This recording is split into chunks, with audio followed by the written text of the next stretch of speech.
قرآن پاک میں اللہ تعالیٰ ارشاد فرماتا ہے کہ میں جب ہم ایمان لے آئے، جب ہم نے کلمہ پڑھ لیا تو اب اللہ نے کہہ دیا ہے کہ میں آزماؤں گا بھوک سے اور خوف سے۔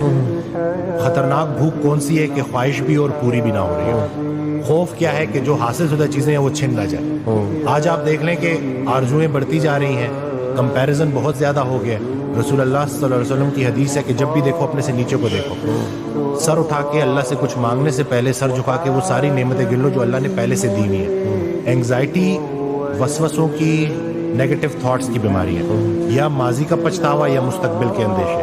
پریزنٹ مومنٹ میں بندہ نہیں رہتا، یا ماضی کے اس کے بارے میں سوچتا رہتا ہے۔ آدھے لوگ تو ماضی بدلنا چاہتے ہیں، دیکھیں کیا چاہتے ہیں۔ وہ وقت جو ویسے ہی گزر گیا اس کو اپنے دماغ میں پھر سے لا کے، اللہ تو کسی کو اس کی برداشت سے زیادہ نہیں آزماتا، ہم خود کو آزما رہے ہوتے ہیں۔ خطرہ باہر سے نہیں ہے، کیونکہ انگزائٹی میں نا ایک فیئر بھی ڈیولپ ہو جاتا ہے، خطرے کا احساس ہوتا ہے۔ خطرہ باہر سے نہیں ہے، خطرہ اندر سے ہے۔